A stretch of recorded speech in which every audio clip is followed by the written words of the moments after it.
Thanks so much for the organizers for inviting me and allowing me to speak in my native language, which isn't even English, but a strange dialogue called American. I think I'm not really après Darwin, although this session is après Darwin. I will be more apropos Darwin. And I wanted to speak to the general theme of the conference, which is the history of disciplines. There's a long tradition of Darwin reception studies in various disciplines, but the theme of the conference allows us to raise new questions. What kind of knowledge was Darwinian science? How did Darwin's work impact upon the very structure of disciplines? And how was this structure constructed in different settings and transformed over the course of the 19th century and beyond? And I've titled my talk, Reading Darwin Across the Disciplines, because I think it's useful to consider Darwin not as a transformist a la Lamarck, but as a naturalist a la Buffon, an author of books that spanned geology, zoology, botany, as well as emerging fields of anthropology, psychology, and biology. You have to take that. Yeah. So a naturalist whose methods and tools were not discipline-specific and whose readership was broad and socially diverse. And this Buffonian style of natural history, of course, had a difficult and contested place in France after the Revolution and the institutional reforms that favored highly specialized technical forms of knowledge, creating the disciplinary norms by which Darwin was later evaluated. And there's an exchange of letters between Darwin and Armand de Quatrefages that hints at how he was read, this English naturalist, how he was read across the Channel. As some of you may know, Quatrefages, though a critic of natural selection, led the campaign to elect Darwin as a corresponding member of the Académie des Sciences, nominating him 5 times in the anatomy and zoology sections, and failing pretty miserably each year until he was finally accepted by the botanists in 1878.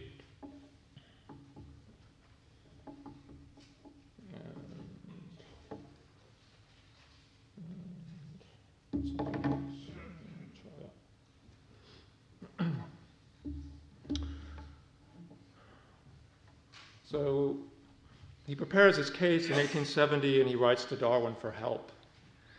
Be so good as to tell me whether you have published this volume on the geology of South America that was supposed to be part of the Beagle expedition. I've looked for it in vain in our library and at the museum. It's very important for me to know whether it has appeared. It's being said at the Academy with a view to harming your candidature that you had done no more than collected natural history specimens and that you had called on assistants to describe them. I'm bent on showing the part you had in the publication. Tell me, if you please, what the format is, how many pages there are, and maps. So Quatrefages is referring here to 3 books that Darwin published on geology after the Beagle voyage, containing his most ambitious empirical and theoretical work on the formation of coral reefs, the connection between continental uplift, mountain chains, earthquakes, and volcanic activity. And he also alludes to a 5-volume zoology of the Beagle that Darwin edited based on the many thousand specimens that he collected on the voyage. The opposition to Darwin's candidature in 1870 was led by the zoologist Émile Blanchard. From a brief report, we know that he spoke for over an hour, describing Darwin as a mere collector who was incapable of making a scientific study of his collections, whose work on pigeons was also unscientific, and whose theory of descent was both false and unoriginal. And there have been many explanations for Darwin's failure to gain acceptance in the Académie and for his cool reception in France. He appears as a transformist in the tradition of Lamarck. The Origin of Species is given an aggressive secularist translation, there's the unproven status of natural selection, the aversion to speculation, the context of spontaneous generation, and so forth. But I think two remarks by Blanchard stand out. One sees in him only an intelligent amateur, but not a savant. He lacks the true scientific spirit. An amateur is a term that recurs in debates over Darwin in French scientific circles after 1859, and we've seen in session 1 yesterday how the term was used within French scientific circles as well, even though amateur, the boundary between amateur, professional, savant is fluid and contested, still there's a rhetorical power to using the word in certain settings to create boundaries and margins. So within the context of the Académie, it is almost enough to call Darwin an amateur to dismiss him from consideration. And we might pass over such remarks as ignorant or elitist, but in some ways they get to the heart of the problem of Darwin's reception in France, which is the divide in disciplinary cultures, the different ways in which scientific knowledge was produced, presented, and assessed in Britain, France, and elsewhere.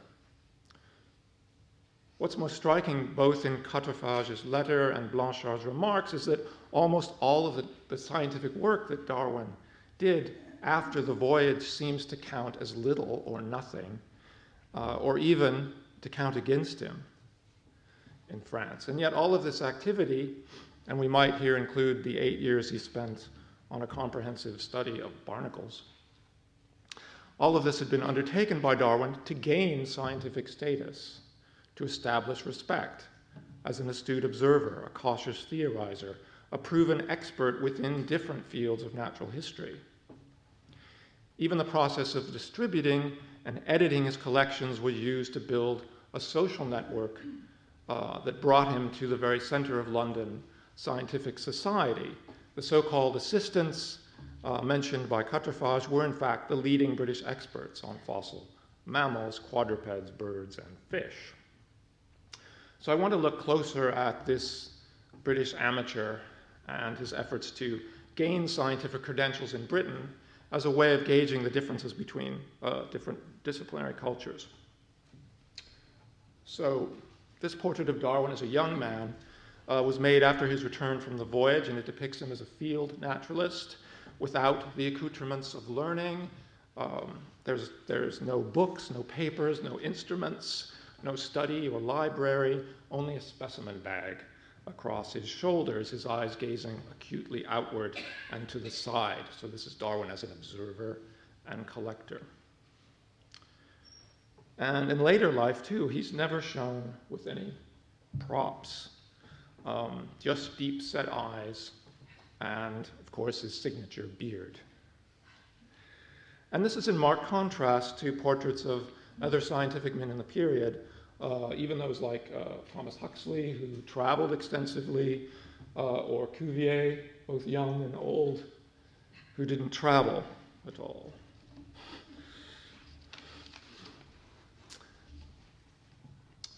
And Darwin's model is, above all, Alexander von Humboldt, the scientific traveler and author, one who combined minute observation with vivid descriptions of landscapes and bursts of generalization. In preparation for the Beagle voyage, Darwin made regular visits. Another one. I'm going to grab some water.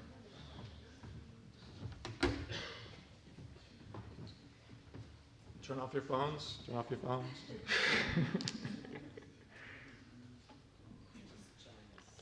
Okay. So, in preparing for the Beagle voyage, Darwin made regular visits to the Botanical Garden in Cambridge to breathe in the tropical climate. He then returned to his rooms to absorb pages of Humboldt's personal narrative. So already in his Beagle diary, we can see him trying to write like Humboldt, moving between precise descriptions and more personal reflections, between a language of detachment and one more charged with emotion. And his first book, Journal of Researches, was self-consciously modeled on Humboldt's personal narrative. He negotiated with the publisher of the Beagle volumes to have his own section issued separately, and it took on a life of its own, becoming the work by which he was best known outside of the circles of British zoologists and geologists. And if you look at the title page, beside his name, you can see these letters which advertise his status as an author. The Esquire marks him as a gentleman.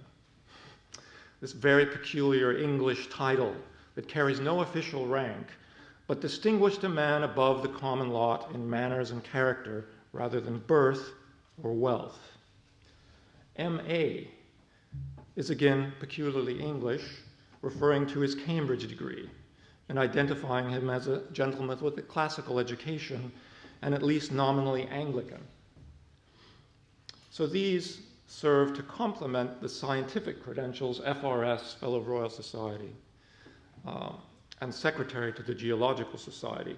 They help to establish his potential as an author of general interest, not narrow specialty. And there's a tension here because Darwin himself would emphasize how his travel on the Beagle made him a naturalist. It wasn't his institutional training, it wasn't a formal degree, but it was this experience in nature, face to face, seeing animals, plants, in the complex conditions of existence across different terrains. A natural history not of the museum, not of the collection, not of a university, not of a book, but a natural history of experience. So there are two identities entwined on this page, the voyager naturalist and the gentlemanly specialist in geology, and they combine to form an expertise and authority that is unique, perhaps, to Britain in this period, which combines elements of social class, education, experience in the field, and practical training. And all of this is quite outside the domain of professional science that's emerging elsewhere on the continent. And there are, of course, forms of disciplinary culture in Britain. There are specialist societies and journals, and Darwin participates in these. But there's almost no professional structure until much later. So institutional posts are very few, they're poorly paid. University degrees in science are only introduced in the 1860s, and there's little or no science teaching in schools until the 1870s. But in the absence of formal scientific training and professional posts in teaching and research, authorship plays a crucial role for one wanting to pursue a scientific vocation. And there are diverse forms of science writing and contexts of reading. Victorian authors, readers, and publishers had a highly developed sense of science as a kind of literature. And many earned a living or supplemented their income through periodical writing or textbooks. The market was intensely commercial and competitive. Darwin's Journal of Researches was a literary success. It was reprinted a number of times before Origin of Species appeared. And then in 1845, he develops a new publisher with John Murray. And the voyage is republished as part of a series, the Colonial and Home Library. So Murray's firm had prospered through the poetry of Byron and the novels of Walter Scott. He was one of a number of commercial publishers who were able to market science together with a wide range of other material, English history, biography, sermons, hunting books, travel writing, cookery. And Darwin's relationship with Murray continues until the end, when Origin is published in 1859. Darwin's name appears again with a longer list of scientific credentials, but the gentlemanly Master of Arts is retained. And at the bottom, you can't see it because it's too small, but his identity as the author of a successful travel narrative is now added. So Darwin enjoys the independence from professional activity that his inherited wealth allowed him, but he did earn a substantial amount of money from his books, and he took great pains as an author, even in his most technical works, to write for a non-specialist readership. With Origin of Species, Darwin's books took on the appearance of a standard format, almost a library unto itself, in these familiar green volumes. Scientific authorship and publishing were probably more commercial in Britain than in any other country at this time. But it's important to highlight that much of this writing was not construed as popular or popularization. It was gentlemanly science. It was socially elite, yet broadly accessible. It was commercial, but not popular. And in France, this form of authorship, learned and elite, yet broad and non-specialists, seems to have a more troubled history since the early 19th century reforms of knowledge production that sought to replace the Buffonian style of natural history with a disciplinary model drawn from the mathematical and exact sciences. And outside of this, and often oriented against it, we find a large domain of science journals, magazines, encyclopedias, and dictionaries. And I'm just following the work of Pietro Corsi and Vincent Vincent on this. And my impression is that the diffusion of knowledge in cheap books and magazines, which is so widespread in Britain, and it's used by liberals and conservatives alike, this seems in France to be more critical of academic science and its control of knowledge, though there were attempts within the Académie to formalize the popularization of science as well.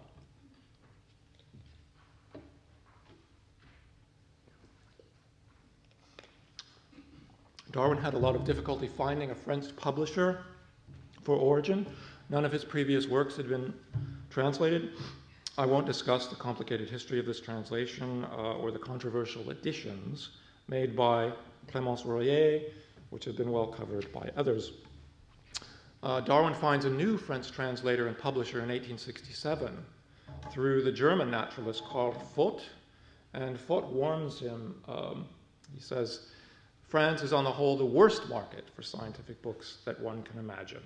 Novels and textbooks for schools and colleges are what sell. Scientific books are the worst speculations for French booksellers.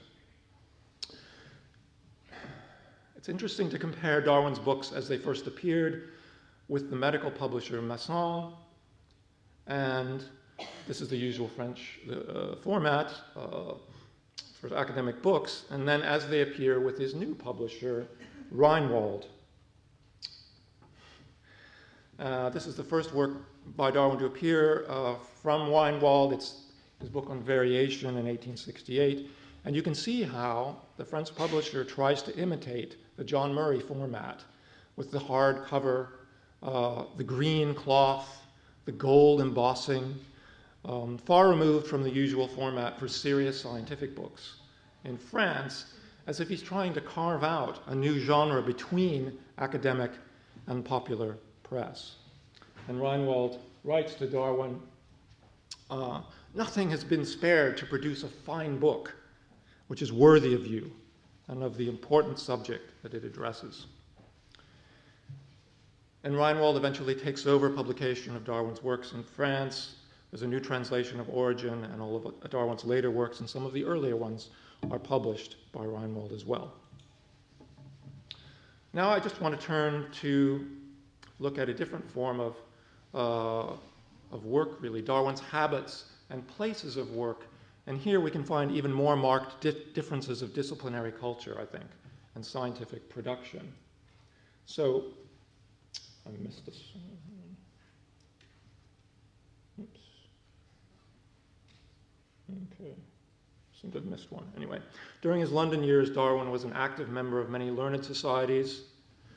His favorite was the Athenaeum. It's a club established in the 1820s for men of literature, science, and the fine arts. And here he could enjoy the comforts of upper-class hospitality, a large library, spacious sitting and dining rooms, billiards and brandy, private baths and lodging, servants at all hours. And this was Darwin's main place of work before he moved to Down House and established a routine of activity that he continued after moving to the country. And this is Down House here. We're all familiar with Down House, I think, in the quiet village of Kent, where he settled and worked all of his remaining life. He walks through orchid fields, he traces the paths of honeybees, he dissects pigeons, he writes his books, and he's nursed in sickness by his devoted wife. He typically spent 3 periods each day in the study, reading, writing, doing correspondence, microscopy, dissection, occasionally petting his dog, being sick in the screened-off corner.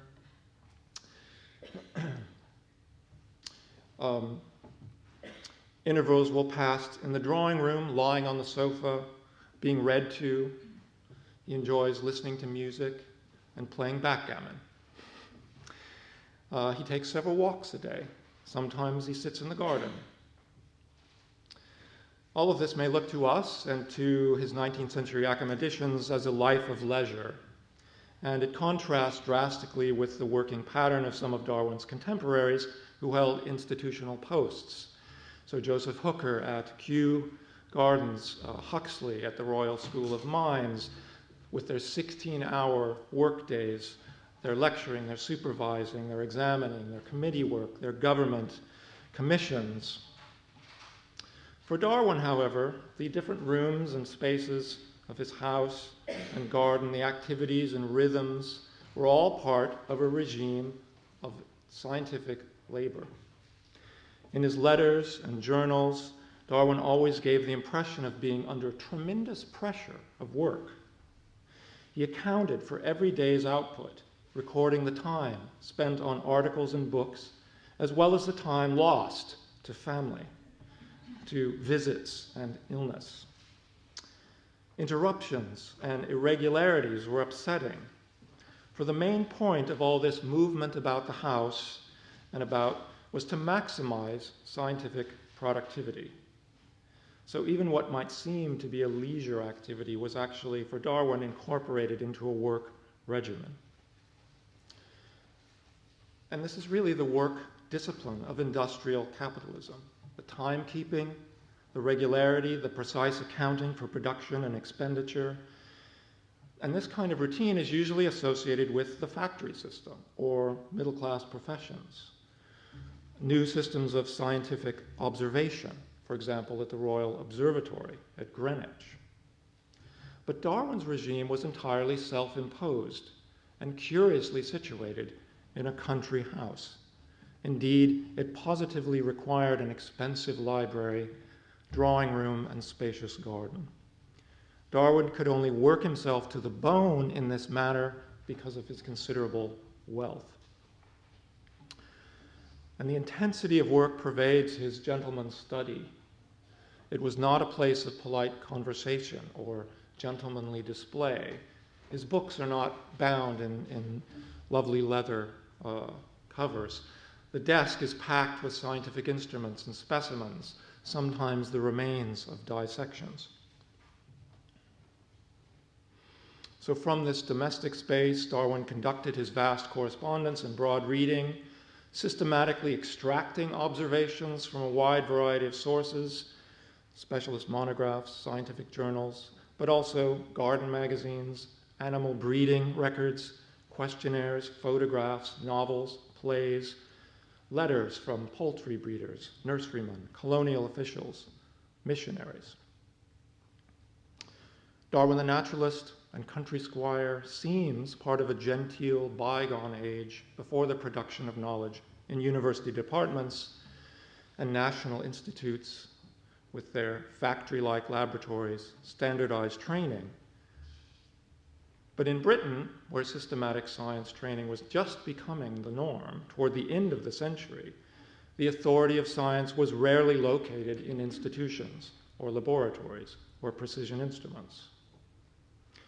For Darwin, indeed, the home was continuous with and co-productive with a variety of other disciplinary spaces, and he routinely called upon leading chemists and physiologists to run experiments in their university laboratories, often according to his design. Botanical specimens flowed from the British colonies through Kew Gardens to his house. In his research on emotional expression, he recruits specialists for recording bodily movements using precision instruments in hospitals and other institutes. And his work on carnivorous plants reached from the greenhouse to chemical and physiological laboratories in Manchester and London.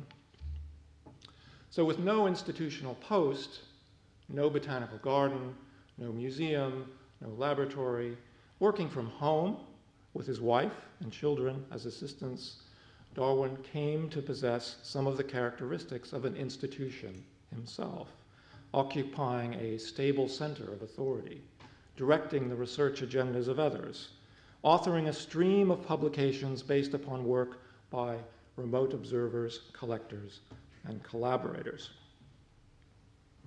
So, in conclusion, I just want to underscore that I think it's useful to extend this category of discipline to the forms by which knowledge was communicated, the places where it was produced, the habits and practices of work. Viewed from this perspective, Darwin's discipline is that of a naturalist and an author, a kind of hybrid of scientific methods and fields, but also of forms of reading and writing and publishing. What might even seem to us in retrospect to be a kind of interdisciplinary science or a blend of science and literature was, in fact, a peculiar product of British culture, of gentlemanly learning, though it also bears some resemblance, I think, to this Buffonian style of natural history. Darwin didn't need a professorial chair to have a commanding position in British science. The only comfortable seat in his study was converted, as if for industrial use, with metal legs and wheels for ease of movement about the room. It looked like it belonged in a workshop or a factory, and it lent a sense of ruthless efficiency to the space. From here, he read his letters from Quatrefages and learned of his sorry defeat in each Academy election.